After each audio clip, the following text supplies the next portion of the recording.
Halo sahabat, kembali bersama saya Oke Darmawan. Kali ini kita masih di materi trigonometri, yaitu masuk ke bagian ketiga. Jadi ini adalah lanjutan dari trigonometri pada segitiga siku-siku. Jadi sini kita masuk ke perbandingan trigonometri di berbagai kuadran. Nah, kemarin pada segitiga siku-siku itu kita masih terbatas di sudut antara 0 sampai 90 derajat. Nah, nanti kalau kita ingin menentukan nilai trigonometri di sudut yang lebih dari itu, atau dari antara 90 sampai 360 derajat, caranya bagaimana? Nah, nanti tetap bisa kita gunakan bantuan segitiga siku-siku. Tapi di awal kita harus tentukan dulu tanda dari masing-masing perbandingan trigonometri di masing-masing kuadran. Nah, pertama kita harus cek dulu ya. Kemarin kan dari 0 sampai 90. Nah, di SMP kita udah belajar tentang diagram Cartesius ya. Jadi dari diagram Cartesius itu ada kuadran, namanya kuadran. Ada kuadran pertama, kedua, ketiga, keempat. Jadi di sini kalau ini adalah sebuah sumbu, ini sumbu X, yang vertikal ini sumbu Y, maka sumbu ini membagi menjadi 4 daerah ya. Daerah pertama, daerah kedua, daerah ketiga, daerah keempat. Nah, nanti ini kita sebut sebagai kuadran pertama, kuadran kedua, kuadran ketiga, kuadran keempat. Nah, dari sini karena ini adalah satu putaran itu 360 derajat, maka masing-masing bagian ini kita bagi. Sehingga nanti batasnya di sini adalah 0, dari 0 derajat sampai sini 90 derajat, sampai sini 180 derajat, 270, 360. Jadi 0 itu dengan 360 sama ya, dia kembali. Dalam satu putaran dia akan kembali. Nah, sehingga bagian pertama ini kita sebut sebagai kuadran pertama. Nanti kuadran pertama adalah untuk sudut antara 0 derajat sampai 90 derajat. Jadi antara 0 derajat dan 90 derajat. Kalau dalam radian nanti ini kita sebut sebagai antara 0 radian sampai dengan setengah V radian. Nah, berikutnya ini kuadran kedua. Kuadran kedua ini sudutnya antara 90 sampai 180 derajat. Atau kalau dalam radian antara V/2 sampai Pi. Berikutnya di sini kuadran ketiga. Kuadran ketiga ini adalah sudut antara 180 dan 270. Atau kalau dalam radian V/2 sampai 3/2 Pi. Dan yang terakhir ini kuadran keempat, atau sudutnya antara 270 sampai 360 derajat. Nah, kalau dalam radian nanti ini kita sebut sebagai 3/2 Pi sampai 2 Pi radian. Nah, sekarang kita mulai dulu dari melihat bentuk dari segitiga siku-siku ya. Nah, jadi kayak gini. Jadi di sini nanti kita menentukan tandanya. Nah, misalnya kalau kita punya sebuah segitiga siku-siku dengan sudut alfa di sini.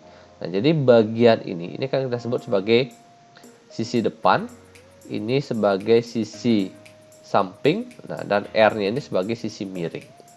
Nah, di sini kalau kita perhatikan dari koordinat, panjang dari sisi depan ini dia akan sama dengan nilai Y-nya. Jadi panjang sisi depan akan sama dengan Y. Sementara panjang samping itu akan sama dengan koordinat X-nya. Nah, jadi nanti sisi depan itu tergantung dari Y, sisi samping tergantung dari X. Nah, kemarin kita udah belajar bahwa untuk menentukan sin itu kan sisi depan per sisi miring. Nah, nanti sisi miring ini dihitung dengan Pitagoras ya. Jadi dari sini x akar dari x kuadrat ditambah y kuadrat, diakarkan ya, akar x kuadrat tambah y kuadrat. Nah, jadi nanti nilai koordinat, nanti positif negatif dari koordinat menentukan apakah sin cos tan-nya positif atau negatif.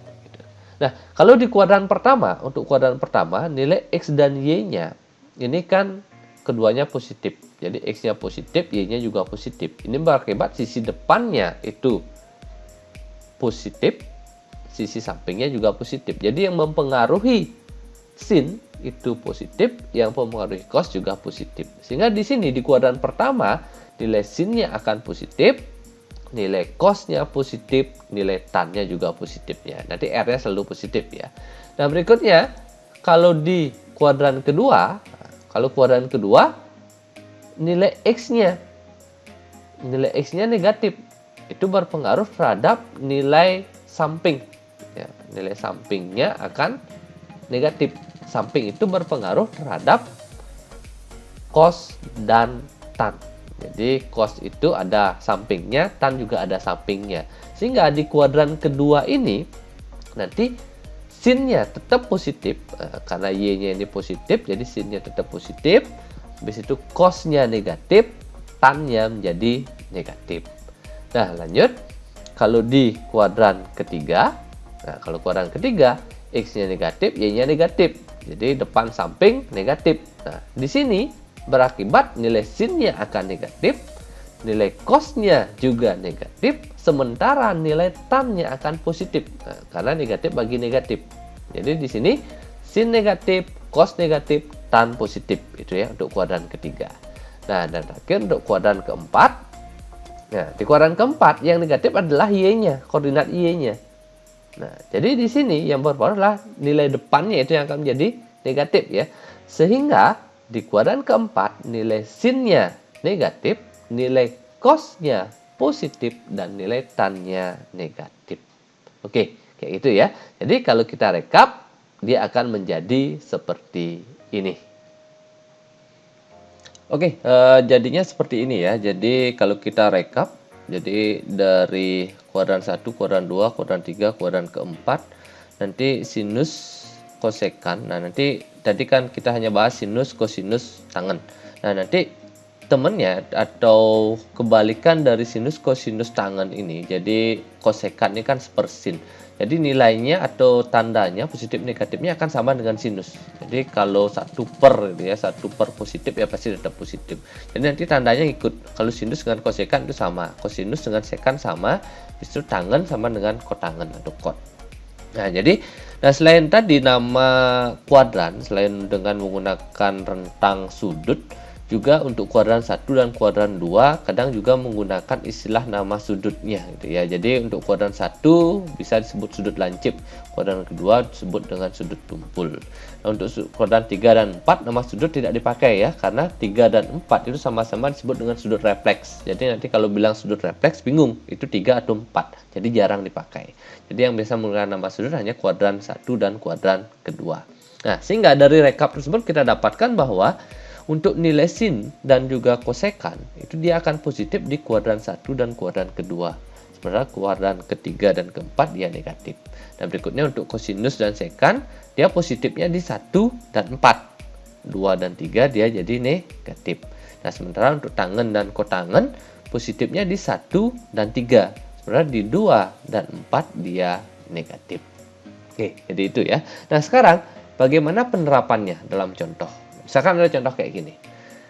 Jika alfa adalah sudut tumpul dan diketahui sinusnya adalah 3/5, berapa kosinus dari sudut tersebut? Oke, nah di sini kita analisis dulu ya. Sudut tumpul, nah di sini ada sudut tumpul, ini artinya kuadran kedua. Oke, nah kita dapatkan dia kuadran kedua. Nah, berikutnya ditanyakan kosinus. Nah, nanti ini ya. Kosinus dari kuadran kedua nilainya harus negatif. Nah, itu yang kita pegang. Berarti sudut di kuadran kedua nanti diminta kosinus, berarti nilainya negatif. Nah, setelah itu berarti sekarang caranya sama dengan di materi sebelumnya menggunakan trigonometri pada segitiga siku-siku. Maka pertama kita buat dulu segitiga siku-sikunya. Oke, itu habis itu taruh sudut alfanya, misalkan kita taruh di sini. Nah, karena ini sudut alfa, berarti sekarang kita perlu menentukan sisi depannya mana. Nah, sekarang dari sini sin 3/5, berarti ini jadi depan, yang ini jadi miring. Nah, berarti di sini 3, di sini miringnya 5. Nah, habis itu ini hitung, ini x. Nah, hitung dengan Pitagoras ya. 53, nah, berarti dengan Pitagoras nanti kita dapatkan nilainya 4. Oke. Jadi kayak gitu.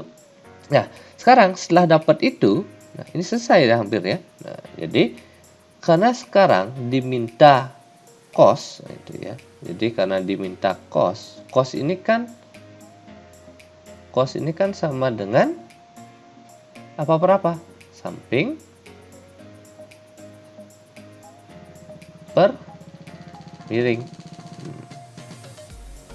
Nah, sampingnya berapa? Ini. Nah, miringnya berapa? Miringnya ini ya. Nah, jadi miringnya 5. Nah, sekarang karena ini tadi ada ketentuan, nah berarti karena dia berada di kuadran kedua, sehingga dia nilai cosnya harus negatif ini, maka jadi kesimpulannya cos alfa sama dengan negatif. Nah, dari sini negatifnya di sini ya, negatif. Sampingnya berapa? 4 per, nah, miringnya berapa? 5. Oke, jadi kita dapatkan jawaban bahwa kosinus dari alfa atau cos alfa sama dengan negatif 4/5. Oke, itu contoh pertama ya. Nah, sekarang kita lanjut ke contoh kedua. Nah, di sini contoh kedua diketahui sin beta sama dengan negatif 5/13. Oke, ada negatif. Berarti nanti sinnya ini pasti berada di kuadran ketiga atau kuadran keempat, gitu ya. Karena tadi sin negatif akan berada di kuadran 3 dan 4. Nah, kita lihat ketentuan betanya ini berada di antara 180 sampai 270. Nah, 180 270 ini berarti sudutnya berapa? Nah, berarti kan ini menandakan dia kuadran ke-3. Oke, karena dia kuadran ketiga, habis itu diminta tan. Nah, dan kuadran ketiga apa? Nilainya positif. Nah, karena kuadran ketiga tannya positif. Nah, sekarang bagaimana cara menentukannya? Ya sama ya, kita buatkan segitiga siku-sikunya. Oke, habis itu kita masukkan sudutnya beta. Nah, sekarang kita tentukan. Nah, nanti dalam segitiga siku-siku tanda negatifnya ini abaikan ya. Nah, itu kita abaikan saja karena itu menandakan bahwa benar dia berada di kuadran ketiga, bahwa nilai sinnya harus negatif. Nah, sekarang karena ini diketahui sin, maka sin kayak tadi ya. Ini depan, ini miring. Maka depannya di sini. Depannya berarti 5. Miringnya di mana? Nah, miringnya di sini ya. Miringnya di sini 13. Habis itu ini sampingnya berapa? Karena samping 13, 5 itu dengan Pitagoras ya.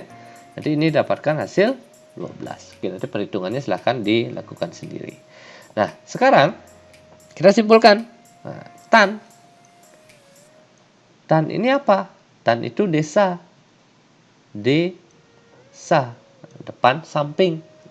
Nah, sekarang karena dia berada di kuadran ketiga, nilainya positif. Maka hasil akhirnya positif. Sehingga tan beta sama dengan ya, positif, D depannya 5, sampingnya 12. Maka ini menjadi 5/12.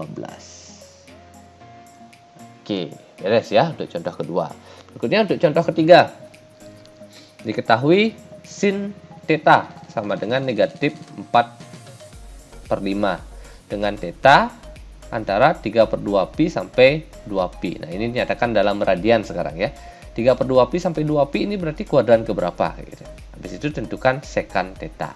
Oke, dari sini berarti ini menandakan dia kuadran ke-4 ya. Nah, kuadran ke-4 habis itu diminta sekant. Sekant itu apa? Sekant itulah seper cos. Kuadran ke-4 cosnya positif, maka sekantnya juga positif. Maka nanti ini hasilnya positif. Nah, setelah itu sama ya contoh tadi ya, kita buatkan segitiga siku-siku. Habis itu sudut tetanya kita taruh. Habis itu depan miring ya, depan miring. Habis itu hitung yang ini, sampingnya hitung dengan Pitagoras, nanti dapat nilai 3. Oke, setelah jadi ya tinggal simpulkan. Sekant itulah kebalikan dari cos. Cos itu apa? Mi, samping miring. Maka sekant menjadi mi per sa, miring per samping. Sehingga sekant theta sama dengan, nah lihat tandanya apa? Positif, berarti nggak usah ditulis ya. Miringnya 5, sampingnya 3. Oke, jadi kita dapatkan sekant theta sama dengan 5/3. Oke, demikian ya penerapannya menentukan nilai trigonometri sudut di berbagai kuadran dengan bantuan segitiga siku-siku. Semoga bermanfaat. Terima kasih.